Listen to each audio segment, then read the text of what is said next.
Gente, que retiro maravilhoso que vocês estão vivendo. Que encontro lindo. Eu queria ter chegado mais cedo, mas infelizmente ou felizmente, ontem nós estávamos numa imersão de cura interior, 12 horas de imersão, e é só eu que prego, só eu que canto, e é uma condução muito forte. Vocês já podem imaginar como é que é. Por isso eu estou rouca, peço desculpa para vocês de estar rouca. Estou tossindo, mas com a graça de Deus, não é minha voz que vai pregar hoje, amém? É o Espírito Santo. Então eu quero que você pegue a tua Sagrada Escritura em Hebreus 11. Hebreus 11, 1. Eu sei que essa comunidade linda do Gerados Imaculada passou para nós uma moção do versículo 11, mas eu quero começar pelo versículo 1. Existem algumas mulheres aqui que, apesar de escutarem testemunhos, histórias, ao invés de você ficar nesse ímpeto de acreditar, você está com medo de acreditar de novo. Eu estou mentindo? Por favor, levanta a mão quem está com medo de acreditar de novo. Amém. Obrigada pela coragem e por se expor. Mas eu não vim aqui para convencer você a acreditar de novo. Eu vim aqui para te mostrar a verdade. Porque aquilo que liberta não é a minha palavra. A Adriele não tem nada para oferecer para vocês. Mas o Deus que eu sirvo tem tudo para oferecer para vocês. E acredite, eu também estive numa situação muito parecida com a de vocês, aonde eu não queria voltar a acreditar. Existe mais ou menos 3 anos que eu voltei a pegar um microfone, a ter coragem de abrir uma live no celular, a ter coragem de voltar a subir nos palcos. Tem basicamente quase 4 anos, 3 anos e alguns meses, quase 4 anos, que eu tive a coragem de retomar, de voltar a acreditar. E aí vocês vão entender que toda a realidade da vida de vocês, de cansaço, de exaustão, de tristeza, de depressão, de ansiedade, não é nada de diferente do que todos nós pregadores, cantores, missionários vivemos. Todos. Inclusive o Monsenhor Jonas. Quem conhece o Monsenhor Jonas? Ah, pois é. Também teve depressão. Padre Marcelo Rossi. Quem conhece o Padre Marcelo Rossi? Também teve depressão. Por quê, gente? Por que Deus permite? Ah, porque a depressão é do capeta. Não, não é não. A depressão é uma doença que sim, ela é desenvolvida e automaticamente ela vai crescendo dentro de nós através de brechas emocionais e espirituais. Você está entendendo?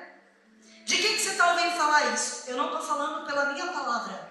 Eu estou falando cientificamente comprovado, porque eu sou psicóloga. Eu tenho 12 especializações na área. E uma das especializações que eu fiz é o transtornos, TBT.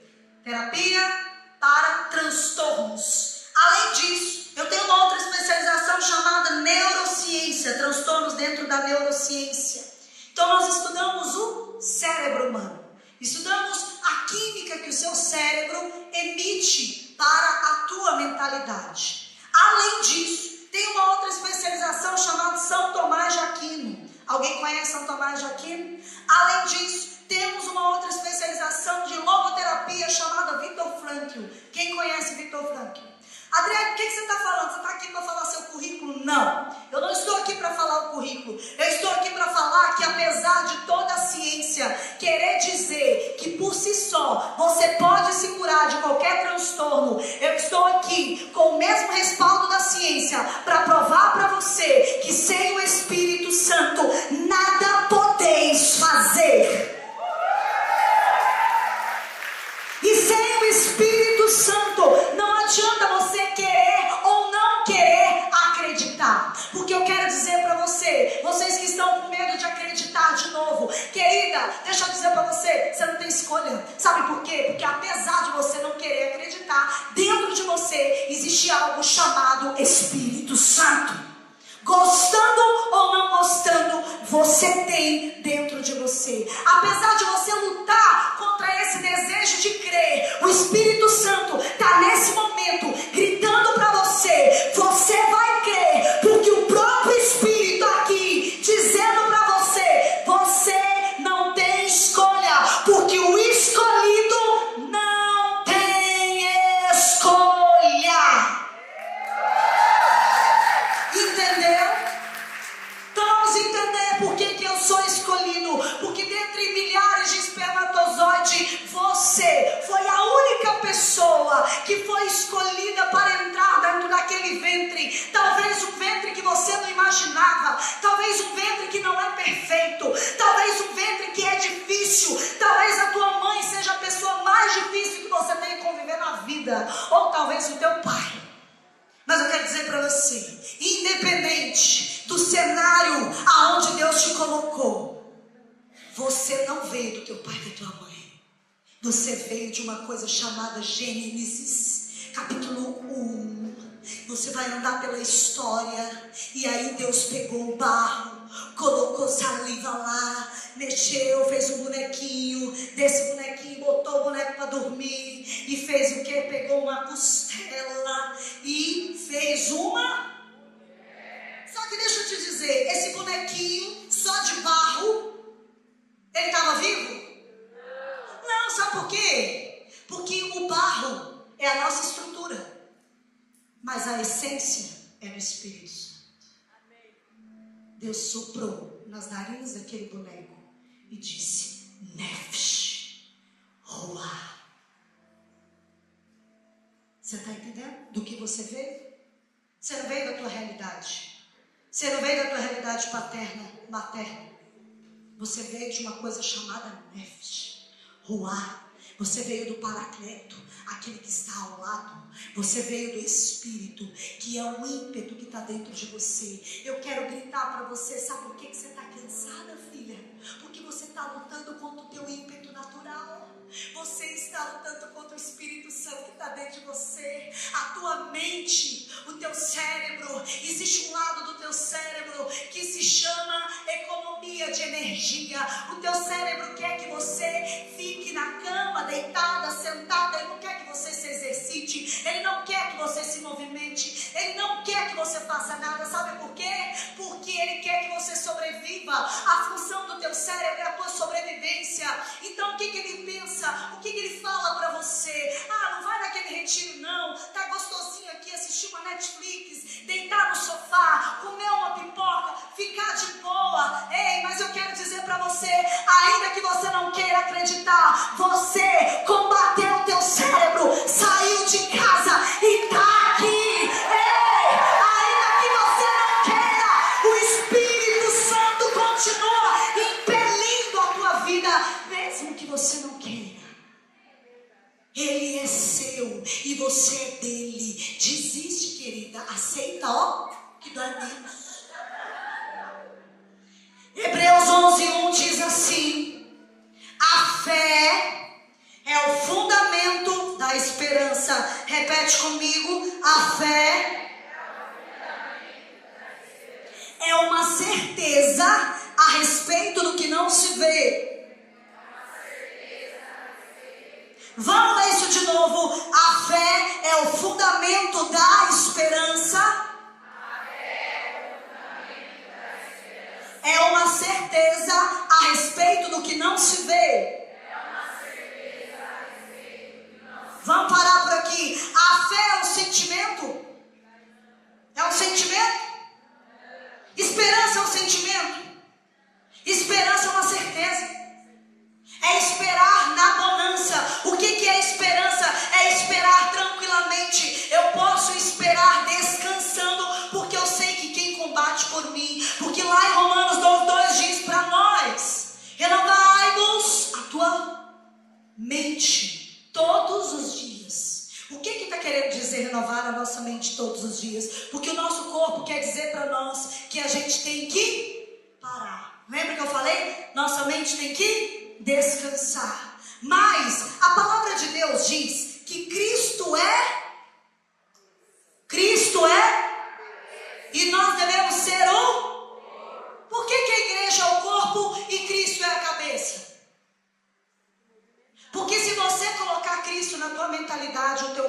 se move segundo a Ele. E como é que eu vou colocar Cristo na minha mentalidade?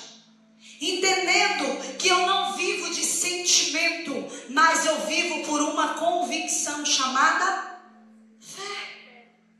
E fé é esperança. O que é esperança? O que é fundamento da esperança? É esperar. Você está sentadinho aqui, você pode continuar sentado.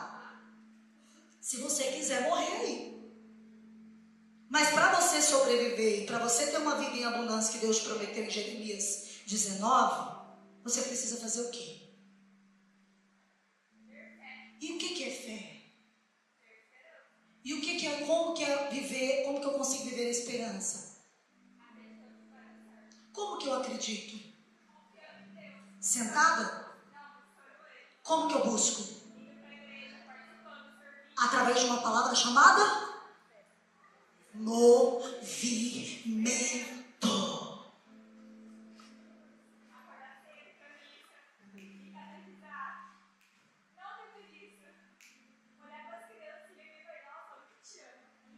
Isso é movimento. Entendeu? O teu cérebro quer que você pare, mas a tua fé quer que você se movimente. Então, como que eu vou fazer com que a minha fé domine a minha cabeça?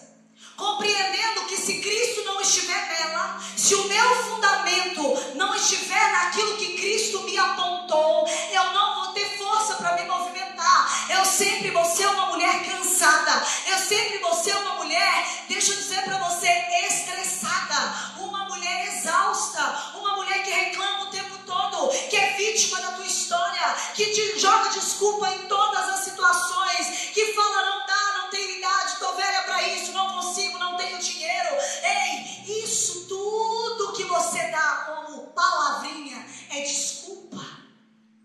Só que como que eu vou vencer essas desculpas?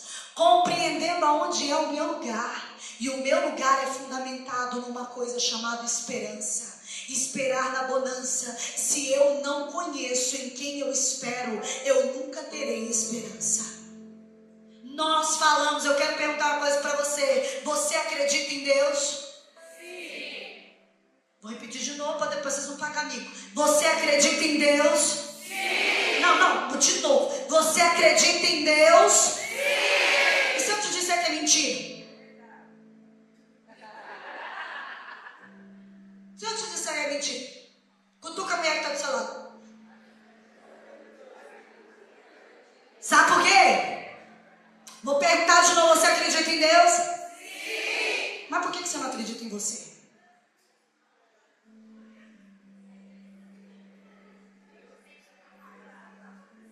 Eu acabei de dizer que fé não é sentimento.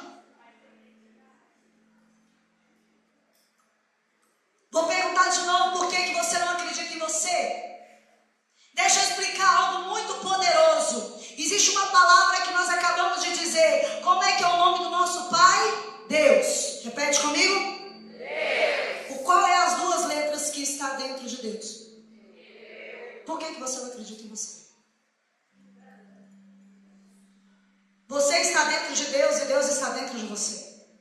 O Espírito Santo está dentro de você e você está no Espírito. Será que você não percebe que tudo que Satanás tem feito com você é colocado mentiras, colocado vozes do eu não consigo, vozes do que eu não vou conseguir, vozes de que isso não é para mim, isso é para ela que está novinha, eu já estou velha, eu estou sem saúde, já tem saúde com isso não. Isso são vozes diabólicas. Gabriel Amor, que é um exorcista do nosso tempo, ele disse que Satanás, ele é tão esperto que no século 21, ele não iria mais fazer possessões malignas, aonde os corpos iriam se debater. Não, ele iria trabalhar no âmbito da opressão psíquica. Eu vou perguntar para você, muitas das vezes nós estamos sendo oprimidos pelo Satanás. Nós estamos aqui pedindo, Deus cura o meu marido, Deus cura o meu filho, Deus cura o meu sobrinho, Deus cura isso, Deus faz aquilo, Deus faz aquilo outro. Ei, ao invés de nós estarmos pedindo para Deus curar o fulano, gente não pede? Espírito Santo, domina a minha cabeça, me cura, para que as pessoas vejam em mim um testemunho vivo, para que eu seja a cura sem precisar abrir minha boca. Percebe? Eu quero falar para vocês de uma personagem que todo mundo falou sobre Judite, Esther falou sobre Nossa Senhora, mas existe uma mulher muito poderosa, que se não fosse essa mulher, nós não estaríamos aqui. Hebreus 1:11. Foi pela fé que a própria Sara cobrou o vigor de conceber, apesar de sua idade. Não, repete mais alto. Apesar da sua idade, porque acreditou na fidelidade daquele que lhe havia prometido. Deixa eu te falar uma coisa. Sara, naquele tempo, ela estava velha ou não estava? Tem muitos de vocês que se sentem como Sara. Estou com 36 anos, não casei ainda, estou velha, estou ficando petitia. Olha o sorrisinho da morte. Eu queria que vocês vissem. Ei, estou encalhada. E não vou conseguir o emprego dos meus sonhos porque eu estou muito velha, estou ficando para trás. Só que deixa eu te explicar uma coisa. Se não fosse a fidelidade de Sara, nós não estaríamos aqui. Porque muito se fala de Abraão, muito se fala do pai da fé, mas para existir o pai da fé, também precisa existir uma mãe da fé. Sara, ela precisou acreditar naquilo que ela não ouviu. Abraão, ele ouviu o propósito de Deus sobre a vida dele, Sara não. E aí o que acontece?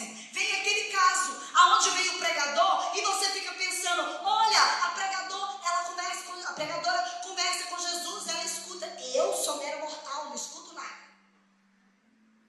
Só que deixa eu falar para você não precisa escutar, você precisa viver. Sara não escutou nada. Sara não escutou Deus falando, Sara, você dará. Não, ela não escutou nada. A única coisa que ela precisou é entender quem era Deus. Isso é o suficiente. Quando você compreender quem é o Deus que você serve, você vai passar a acreditar em você. Porque quando você entende quem Ele é, você entende quem você é nele. Quando você compreende quem Deus é, você não olha para você, você deixa de ser egoísta, você deixa de gritar uma frasezinha que está rolando aí no Instagram, amor próprio, querida, é amar o próprio Deus. O único amor é o próprio Cristo. Quando você ama Cristo, Cristo está em você e você está em Cristo, não tem como. Você está entendendo? Quando você conhece quem é Deus, nenhum pregador precisa falar para você crer, porque você vai ter uma experiência sobrenatural com Ele, a tal ponto que nenhuma palavra precisa, a presença é suficiente. Por isso, meu amor, que você não quer crer, sabe por quê? Por que você está lutando? Eu quero acreditar, mas eu estou com medo de acreditar. Sabe por quê? Porque se você, a partir desse momento, começar a crer, você vai ter que experimentar Cristo. E experimentar Cristo é também passar pela cruz. Mas entender que depois da cruz existe uma ressurreição. Sofrimento é o sofrer da mente.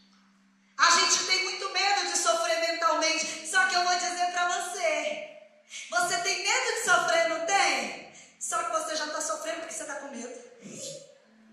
Alô? Desculpa. Você está com medo de acreditar. Só que você já está sofrendo porque você está com medo de acreditar. Então não é melhor sofrer acreditando? Acorda, querida. Alô? A vida é um constante movimento de crer.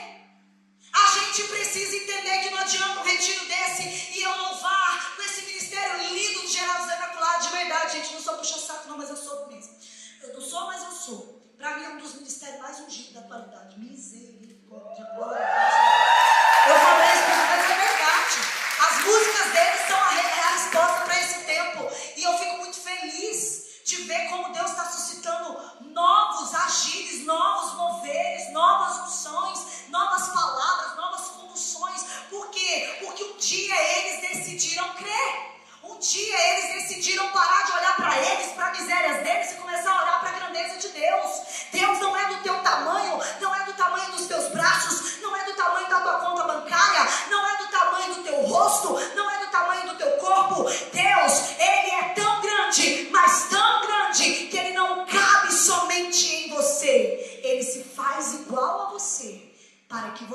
transborde a grandeza dele. Você quer conhecer a Deus? Olha para o céu. Olha para o céu e tenta pegar a régua. Uma vez, Padre Léo, ele me chamou. A gente estava vivendo um processo de confissão. E aí, ele me pegou do confessionário lá na chácara da Canção Nova e botou eu no meio assim. E eu olhei para ele e falei, o que o senhor está fazendo? Ele olha para o céu. Eu falei, olha. Eu falei, tô olhando, o que você está vendo aí? Eu falei, céu. O que você está vendo aí? Eu, céu. O que você está vendo? Eu falei, pá, o senhor eu estou cego? Não, estou vendo o céu. Ele falou, não, filho, você não está vendo o céu, você está vendo Deus. Eu falei, tá, estou vendo Deus. Pega a régua. Tenta medir. Não dá. Ele, então por que você quer diminuir Deus ao seu tamanho? Por que você quer diminuir Deus à sua conta bancária? Por que você quer diminuir Deus? A cor do teu cabelo, a cor da tua pele, a tua história, o teu problema, o teu sofrimento, a tua família. Ei, Deus é muito maior do que isso, filho. Deus é muito maior do que isso.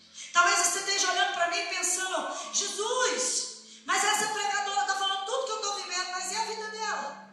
Deixa eu dizer para você, tem 4 anos que eu voltei a pregar, não falei isso? Mas você está me conhecendo hoje. Mas eu estou no cenário católico desde os meus 14 anos de idade. Eu não era pregadora, eu era cantora católica. De uma musiquinha chamada Eu não queria vir, eu não queria ser, eu não queria falar. Os adolescentes era maravilhoso, gente. Naquela época, eu era cantora católica da Cotimuc, uma das gravadoras mais conhecidas da época. Rodei o Brasil todo. Saí de casa, fui evangelizar o Brasil todo. O Padre Léo era meu diretor espiritual, o Padre Monsenhor Jonas era meu confessor. Olha que beleza, que responsabilidade. Só que o que aconteceu? Eu estava acreditando no Senhor, tudo estava acontecendo. Só que um dia o Senhor, o Padre Léo, resolve ficar doente. E aí eu comecei a rezar. E eu falei, não, isso aí vai ser para a glória de Deus. Vai ser um testemunho lindo. Deus vai curar o padre. Vai ser um negócio louco. Só que o que acontece? O padre morre. Aí, aquela fé que era toda poderosa, porque era uma fé embasada em não sofrer. Em não sofrer. Em fazer a minha vontade e não a vontade de Deus. Eu era uma menina que praticamente com 18 anos de idade já tinha feito um show lá na praia de Iracema com o padre Reginaldo Manzotti para 2 milhões de caboclo. Chique, né? Só que não. Isso não mudou nada na minha vida. Mas todo mundo que olhava para a menina pensava, meu Deus, a vida dela é perfeita. Olha como as flores dela é linda. Só que deixa eu te dizer uma coisa, não fique ludibriado com as flores, olha para a raiz. Talvez você tenha sido flor para muita gente, mas não tem curado as suas raízes. Talvez você tenha ficado bonitinha, sorrindo, até... Não, Deus não quer esse sorrisinho em minha boca. Deus quer uma raiz de felicidade plantada dentro de você. Sabe o que aconteceu? O Padre Léo morreu. Fui chegando aos 18 para 19 anos, começaram a me cobrar. Adriele, sem fazer faculdade. Eu apresentava um programa de TV na Canção Nova, um outro na TV Século XXI. E aí chegaram para mim e falaram que eu tinha que fazer faculdade, porque senão eu não podia apresentar o programa. Falei, tá bom. Naquela época não existia faculdade de Canção Nova. Eu fui para São José dos Campos. Quando eu cheguei na faculdade, ai que delícia, rolê, olha, vou ficar popular. Chique. Só que não. A menininha que era conhecida lá na igreja era totalmente estranha no ambiente da faculdade. E aí eu comecei a ter um complexo de inferioridade, a ter um complexo de rejeição. E eu comecei a me comparar, eu comecei a olhar para mim, eu falei, meu Deus, as menininhas tá tudo namorando, tá todo mundo tendo relacionamento, e eu não tenho tempo para isso. Eu viajo de quinta a domingo, faço show sem parar. Quando é que eu vou arrumar namorado? Tá todo mundo beijando a boca, ó. E eu tô chupando o dedo. E todo mundo que trem, que negócio. Aí o que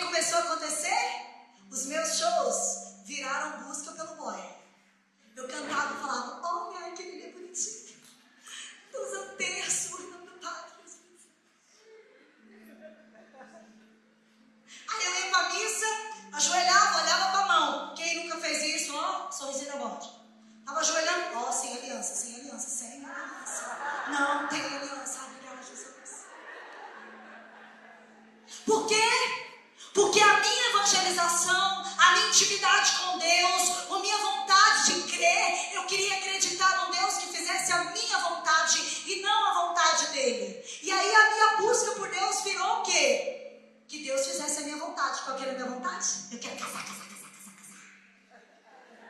Eu quero casar. Eu quero ter um casamento lindo. Alice no País das Maravilhas.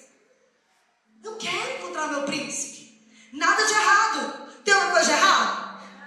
O problema é, eu, algum momento, perguntei para Deus se era a vontade dele? Claro que não. E o medo de dizer, de Deus falar que não era.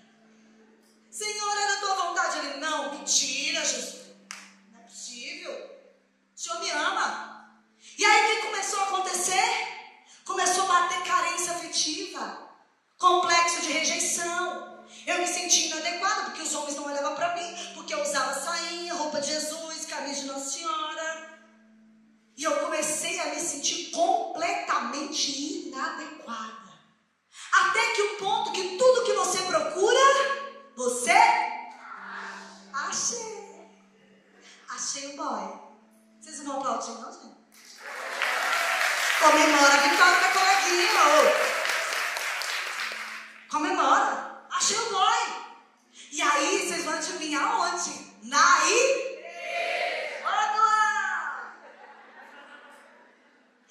E eu era cantora católica. E o que ele era? Para se adaptar à minha vida, ele se tornou o meu produtor técnico. E aí começamos a viajar junto, e aquele namoro. Só que o meu namoro com Deus era completamente superficial. E você acha que o meu namoro com ele seria como? Superficial, gente. Porque tudo aquilo é a maneira como eu me relaciono com Deus, é a maneira com que eu me relaciono com o outro. Não adianta. Por isso que você está lutando para não acreditar. Eu não quero acreditar. Ai, porque se eu acreditar, eu vou sofrer. Só que deixa eu te falar uma coisa. No fundo, você está fugindo de se relacionar com Deus. Porque para relacionar com Deus, você tem que aprender a alinhar os seus propósitos com Ele. E o medo que eu tinha de entrar para dentro do meu quarto e perguntar para Jesus, Senhor, é Ele? Senhor, é Ele o homem que o Senhor pediu para mim, que o Senhor tem para mim? E Deus falou assim, não. Eu tinha muito medo. Então você acha que eu ia para o secreto? Não. Fugia. Momento de oração, eu... E o medo do profeta vir lá e falar uma coisa para mim? Jesus estava falando na canção lá, não vencerá, e eu ficava só preocupada com a música. Era o arranjo, era violão. Eu prestar atenção no que o povo estava falando e o medo de ser revelado uma coisa que eu não queria ouvir. E aí o que aconteceu? Namorei 5 anos. Depois de 5 anos eu... Nossa, gente,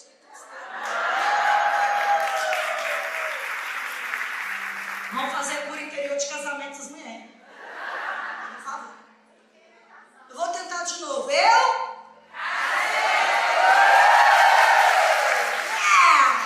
Só que como meu namoro era superficial, meu casamento era superficial. E depois de 6 meses, eu descobri que o meu marido, o sonho da minha vida, era o salário de troca. E ali, como eu me preocupava em muito com o que as pessoas iriam pensar, o que eu fiz? Amor, eu vou salvar a tua vida, porque eu sou Deus. Eu vou salvar você. Eu vou internar você na Betânia. Eu vou levar você lá no Playhouse, que é meu amigo, e vou internar você. Você vai se recuperar. Eu vou salvar você. Sabe qual foi a consequência? 8 abusos sexuais, 23 agressões físicas. E por fim, fui fazer um show em Goiânia, num evento Todstos, todo teu Maria. E ele, usando droga, me agrediu antes de eu subir no palco. Me bateu muito no hotel, vesti minha roupa. Porque eu não podia mostrar para as pessoas que uma cantora católica não tinha conseguido salvar o seu esposo. Eu tinha obrigação de salvar ele. Só que eu esqueci que para salvar alguém, eu primeiro preciso ser salvo. E salvação é livre-arbítrio. Você não salva quem você quer. Deus salva quem quer a presença de Deus. Deus respeita as tuas escolhas. Eu fui agredida antes de subir no palco. Ia fazer show. Eu, Thiago Brado e Adriana. Thiago Brado fez o show. Eu botei uma blusa de gola alta até aqui. Manga comprida em Goiânia. Sol de rachar. Subi no palco. Consegui fazer o show. 12 mil pessoas. Gente para atender. Público alvoroçado. Na hora que eu viro as costas para descer, a Adriana estava subindo e eu caí no colo da Adriana. Eu tive um aneurisma cerebral com 80% de sangramento no cérebro. 14 dias em coma, 38 dias internado. E você sabe qual foi o diagnóstico? Para você que não quer acreditar. O diagnóstico, depois de 14 dias, os médicos laudaram morte encefálica.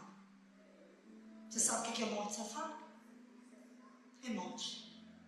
Chamaram minha mãe, falaram para minha mãe, Dona Graça, temos que desligar os aparelhos, não tem mais nada o que fazer com essa menina, felizmente ela não responde, todos os estímulos foram feitos e não tem resposta. Eu vou dar para a senhora 24 horas para a senhora chamar sua família, chamar quem você quiser para poder fazer o processo de despedida. E minha mãe disse para o médico, falou, tudo bem, eu só quero um sacerdote para dar unção dos enfermos. E o doutor falou, fica à vontade. Ela ligou para o padre Paulinho, na época, que era meu diretor espiritual. O padre, ao invés de levar o olhinho pequenininho, ele levou 1,5 litro de óleo. Por quê? Ele não sabia da gravidade. Ele não sabia que eu tinha ficado ruim assim, tão rápido. Ele saiu correndo, primeiro tuborgo lá de óleo que ele levou, ele foi. Quando ele chegou em São José, no hospital, ele foi entrar no meu leito hospitalar. Sabe o que acontece? Na hora de dar unção dos enfermos, na hora de alimentar a esperança da minha mãe, ele trupicou e o olho caiu todo no chão. Aí você pensa, de um lado, todas as enfermeiras limpando o chão, dizendo contaminação. Do outro lado, a minha mãe desesperada, junto com o padre, tentando limpar, porque aquilo é óleo santo, é óleo sagrado. E aí minha mãe disse que ficou uma loucura na UTI. Um monte de enfermeira limpando, um monte de faxineira, e o padre e minha mãe com aqueles papelzinhos de enxugar a mão, jogando para o chão afora, para poder fazer a sucção do óleo e salvar o máximo de óleo que podia. Só que nesse desespero, o padre é tão doido quanto eu, né? A gente atrai aquilo que a gente é. Mas a minha mãe, que olhou para o padre, sabe o cachorrinho quando começa a coçar as costas assim? O padre se jogou para o chão e começou a se sujar todo de óleo. Ele estava paramentado, ele começou a sujar os paramentos, nadava e rodava para trem, rodava, e ele é muito magro, sabe? Tinha bastante paramento para rodar. E ele rodou, minha mãe não entendeu nada. Ele levantou e disse para as enfermeiras, ei, para tudo. A enfermeira olhou e falou, o que foi, pai? O evangelho de hoje está dizendo que o vaso de alabastro tem que ser quebrado. Ele acabou de ser quebrado. Ele me abraçou, me sujou toda de óleo. O que não pode, quem é da área da saúde sabe. Ele me sujou toda de óleo e disse, ela está curada, tchau, vai embora. Aí todo mundo lá, não, eu não acordei, nada aconteceu. Minha mãe começou a chorar, se sentiu abandonada pelo padre. O padre não deu a unção dos enfermos, falou que eu fui curada, eu não abri o olho, não dei um movimento do dedinho, vi nada. Os médicos chegaram correndo, desesperados. E aí viu minha mãe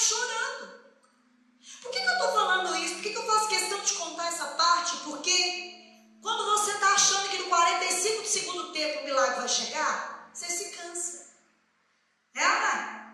Parece que quando você está ao próximo passo da vitória, no 45 segundos tempo você pensa, não dá mais. Cansei. Foi o que aconteceu com a minha mãe. Minha mãe cansou, cara. É a única filha da minha mãe. Cansou. E ela chorava, chorava, chorava, chorava. Ela não conseguia acreditar mais.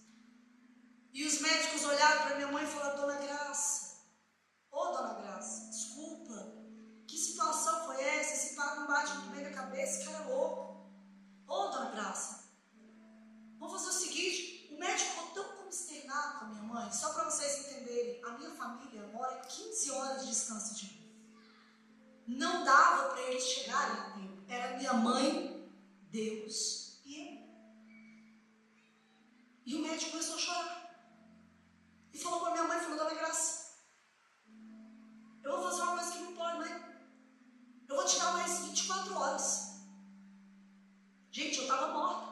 Era só desligar os aparelhos. E minha mãe olhou para ele, tipo, para quê, né? Mas tudo bem. Passou 24 horas. No outro dia, quando foi 4 horas da tarde, sabe o que os médicos fizeram? Eles se uniram, todos os médicos do hospital.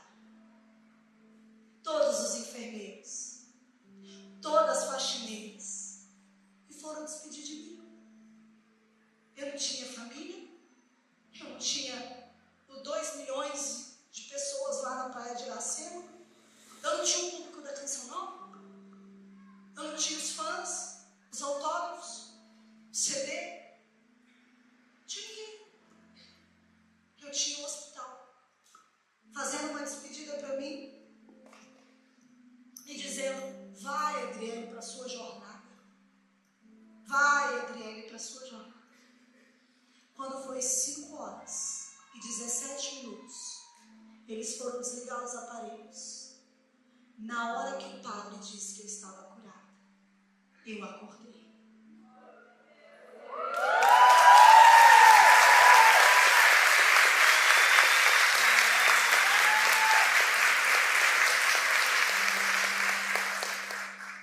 Por quê? Porque esse milagre não era para mim. Eu podia morrer.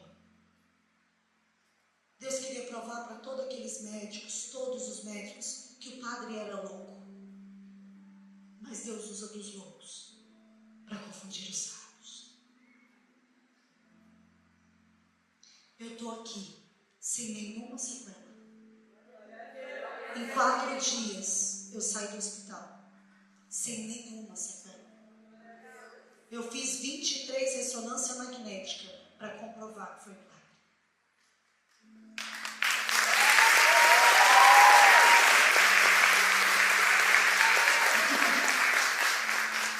Você está aplaudindo o testemunho, né? Está achando bonito? E se eu disser que ele não tem nada a ver comigo? Deus não me fez ressuscitar dos mortos por causa de mim. Eu podia ter morrido, mas ele me ressuscitou por causa de você. Por causa de você. Para você que está pensando, eu não quero acreditar, desculpa. Você não tem opção. Eu também não queria. Mas foi por causa de você. Foi por causa de vocês. Todas as mulheres que hoje Deus me dá a graça de encontrar. E Deus me dá a graça de poder rezar, de ministrar. Hoje eu não sou artista. Não quero ser. A única coisa que eu quero ser é como Lázaro, uma morta para o mundo, para que Cristo renasça em mim todos os dias na minha vida.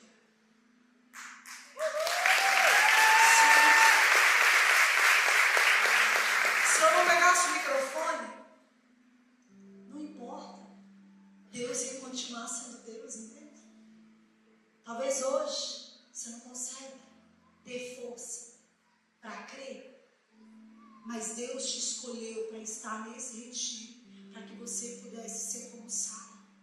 Você não escuta, você não vê, mas você não precisa escutar, você não precisa ver, você só precisa crer.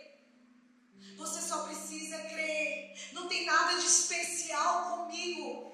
Você não está entendendo que Deus ainda continua trazendo uma menina lá de São José dos Campos, morta, viva, para dizer para você que Ele ainda continua fazendo milagre. Ele ainda continua ressuscitando os mortos para a vida. Ele ainda continua abrindo o mar vermelho para você crer. Deus não parou de fazer milagre. Hoje Ele multiplica na sua vida. O que Deus espera de você é apenas um movimento, é apenas mais um passo, é apenas continuar, é apenas entender que a fé é o fundamento da esperança, é uma certeza a respeito do que não se vê. Minha mãe viu um diagnóstico de morte, mas Deus gritava: ali tem vida. A sua casa você vê morte, mas Deus grita: ali tem vida. Quando eu olho para o meu corpo, eu vejo marcas de pita de cigarro, tesoura, latinha de crack. Eu vejo marcas no meu corpo inteiro. E eu não olho para mim e me vejo vítima da minha história. Muito pelo contrário. Eu olho para a minha história e eu vejo a misericórdia infinita de um Deus que ainda insiste na minha vida. A sua história não define quem você é, mas a sua história define quem Deus é na sua vida. Deus continua te amando, Deus continua te escolhendo, Deus continua gritando por você, do seu cansaço, na sua exaustão. Deus continua gritando pela tua história.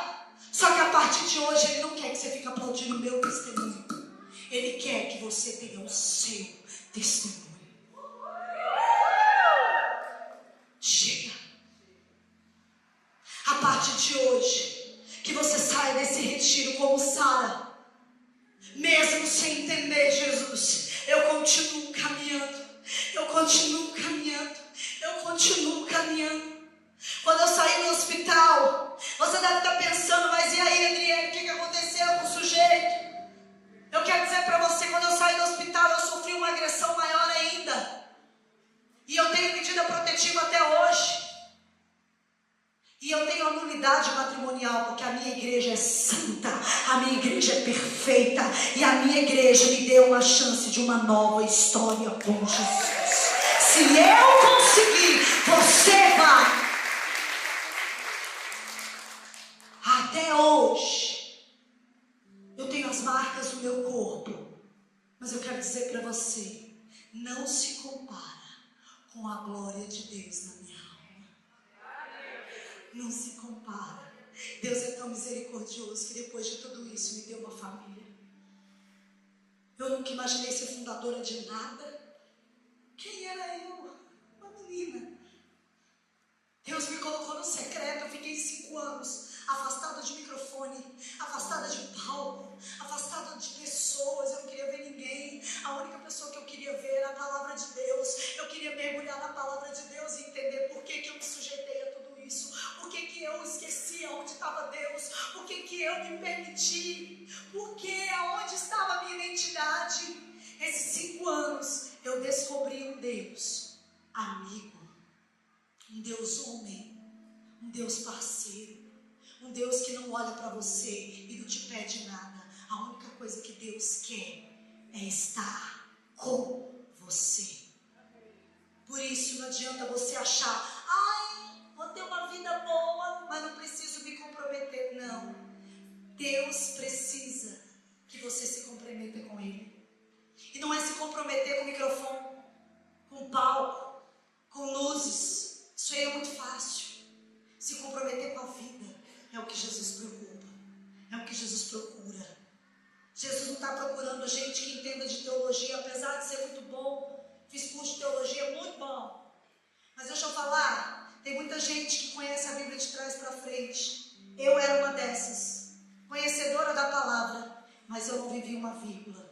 Deus está procurando mulheres que vivam a palavra de Deus. E essas mulheres estão aqui. Deus escolheu você. Você não precisa ter a maior capacidade do mundo, porque Ele é o Pai que te capacita. Você não precisa ter as melhores faculdades do mundo. Se você tiver bom, maravilhoso. Mas se você não tiver, para de se comparar. Para de dizer que com a Larissa é bom, que com a Priscila é bom, que o Caveirinho é bom, que o Gabriela é bom. Não, comigo, com você, vai ser extraordinário. Porque nem olhos viram, nem ouvidos ouviram aquilo que Deus preparou para a tua vida. Amém? Levanta e se coloca no seu lugar. Em nome de Jesus. Quando eu saí do hospital, eu saí cantarolando uma canção que eu nem sabia o que era. E aí a minha mãe começou a chorar e olhou para mim e disse: você está cantando o que aconteceu? Eu falei: não lembro de nada, mãe. Ela falou: não, você está cantando o que aconteceu.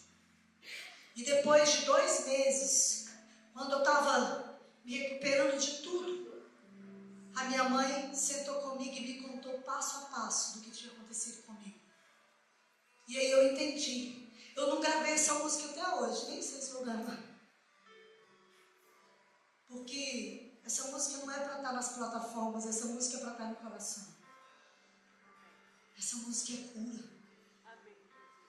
É o que eu entendi.